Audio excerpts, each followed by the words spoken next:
Grammar Girl here. I'm Mignon Fogarty, and today we're talking about words that are spelled the same but sound different. And then we'll talk about some lost letters of the alphabet. This first segment is by Samantha Enslin.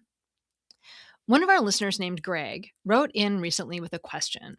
He wanted to know if there's a term for words that change their definition when their syllable emphasis changes. He mentioned the word invalid as an example. Now, according to Merriam-Webster, the word means being without foundation in fact or truth when you stress the second syllable, as in invalid.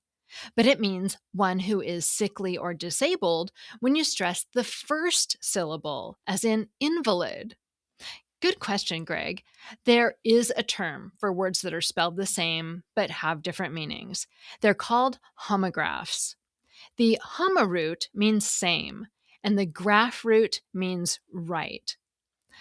Greg pointed out some homographs are pronounced differently, like wind, the movement of air, and wind, to coil something like a string around another object. Others are pronounced the same, like odd meaning strange, and odd meaning a number that can't be divided evenly by 2. Wouldn't it be easier for everyone if we just had separate words for totally separate concepts? Well, here's why we don't. Some homographs have different etymologies. For example, the verb match comes from an Old English word that means equal or mate, as in saying someone in love has found their match. Whereas the noun match, the fire stick, comes from a Greek word that meant lamp wick, mixa. And the word mixa, in turn, was originally mucus, based on the notion of a wick dangling from the spout of a lamp like snot from a nostril. I bet you never thought that etymology could be so disgusting.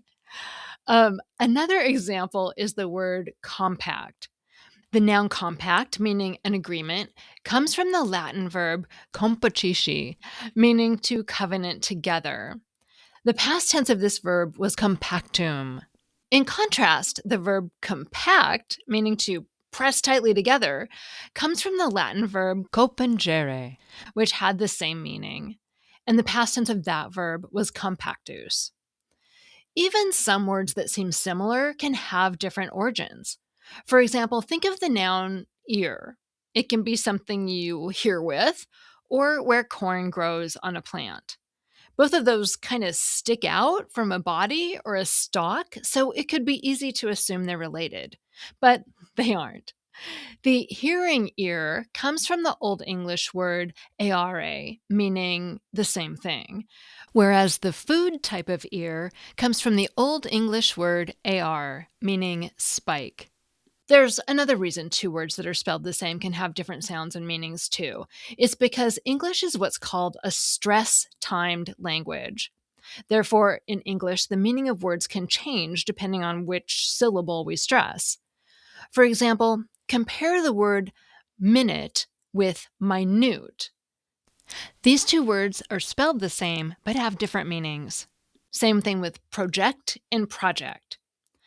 Stress-timed languages have some predictable rules. For example, in 2-syllable words, nouns and adjectives usually have the first syllable stressed. Think of the words picture, table, and flower, for example. In contrast, 2-syllable words that are verbs usually have the second syllable stressed. Think of provide, compose, and conduct. Our ability to create different meanings by stressing different syllables means that English has a ton of homographs. Think of object versus object, present versus present, import versus import, suspect versus suspect. I could go on and on, but you get the idea. Not all languages work this way, though. In contrast to stress-timed languages like English, there are syllable-timed languages. In those languages, syllables tend to take up more equal amounts of time. You can hear this distinction if you compare the word for library in English versus Spanish. In English, we say library, stressing the L sound and saying it more clearly than the brary part. Library, library. The same word in Spanish is biblioteca. Each syllable in that word gets about the same amount of emphasis. Biblioteca. Another example is the word for trash. In English, we say garbage, emphasis on gar, and hardly saying the sound in baj at all. That reduced sound that shows up in unstressed syllables, by the way, that's called a schwa. Now, in contrast, the Spanish word for garbage is basura. We pronounce each vowel sound in that word clearly, basura, none of them swallowed. I'll say one final thing about homographs. Occasionally, they're created almost accidentally when we add suffixes to words. Think about the word sewer, meaning a drain pipe, and sower, meaning one who sows. The words aren't related at all. They just happen to be spelled the same because we add the suffix er to describe someone who does an action. We see the same thing with batter, meaning a mixture of two or more ingredients, and batter, meaning one who swings a bat. So, to sum up, homographs are words that have different meanings but are spelled the same. They may or may not have different origins and different pronunciations. Thanks again for the question, Greg. That segment was written by Samantha Enslin, who runs Dragonfly Editorial. You can find her at dragonflyeditorial.com. This next segment is by Karen Lundy. Have you ever spotted a shop with a sign that says something like, "Ye Old Curiosity Shop"? You might have noticed extra letters, like an E on the end of old or an extra PE on the end of shop. And if you're like most people, you pronounce the phrase the same way I just did. Ye Old Curiosity Shop.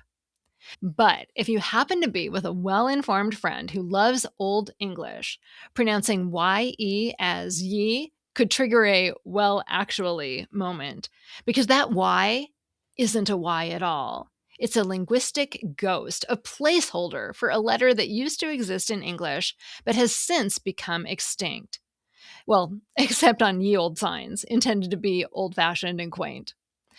That's because the Y is a placeholder for a letter that has since disappeared from the English alphabet. The letter was called thorn, and we'll talk about its pronunciation in a moment. We'll also talk about its cousin eth and a shapeshifter of a letter called yogh.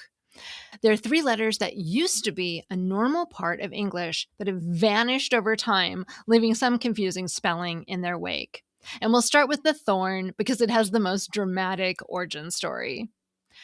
Old English, the language of Beowulf, spoken roughly between 450 and 1150 CE, had a sound that Latin didn't have, the TH sound, as in the and this. Because Latin didn't have the sound, it also lacked a letter for it in its alphabet.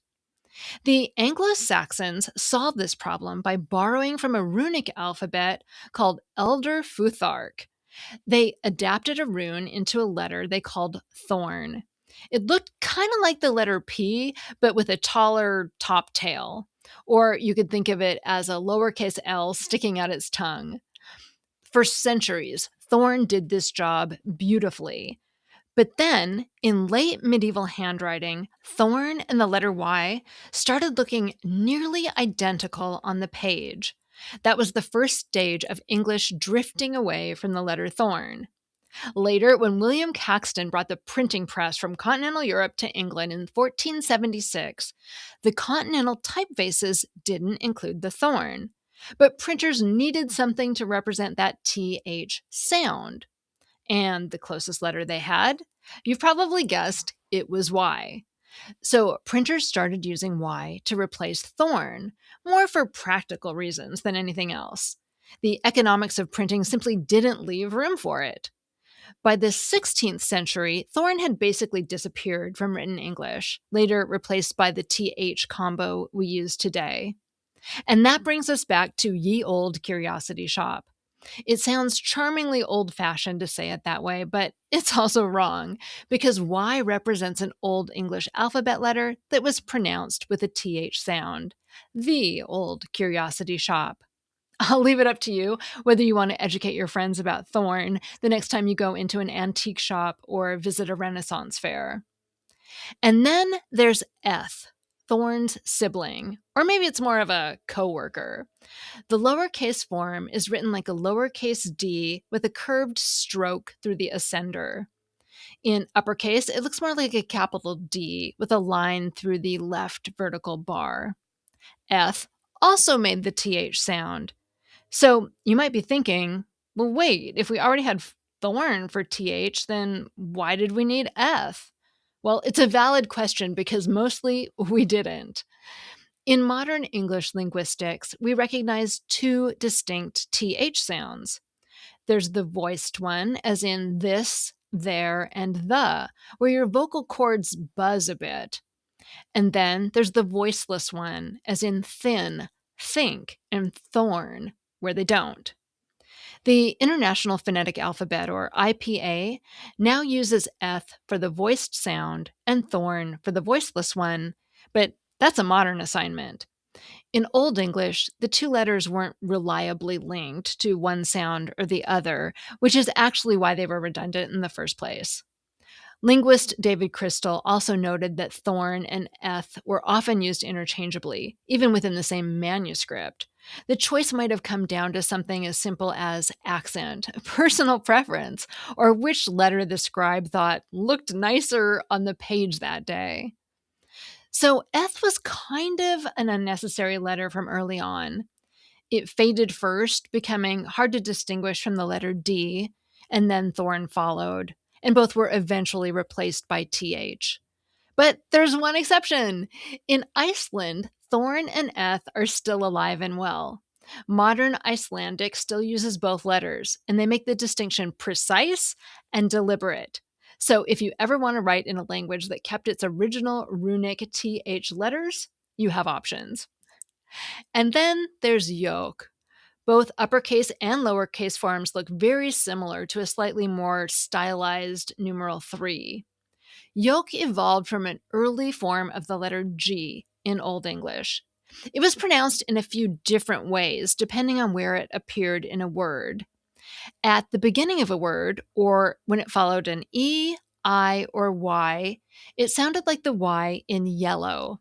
In the middle of a word, it could sound more like a W, and so on. When the Norman scribes arrived after the conquest of 1066, they started replacing yogh in manuscripts with Y, G, or GH. And that's why we ended up with strange English spellings like knight, Knight. The French taunter in the 1975 film Monty Python and the Holy Grail famously spoofed this confusing spelling when he called King Arthur's knights silly English knickets. And here's the part of the yogh story I love most. In Scotland, yogh stuck around longer than in England, and over time, the way Scots wrote yogh started to look more like a cursive Z. So when printing presses arrived in Scotland, printers just used the Z they had on hand to replace the yogh they didn't. The result is that some Scottish names look like they should have a Z, but don't. Take the late British politician Mingus Campbell, for instance. His name is spelled Menzies.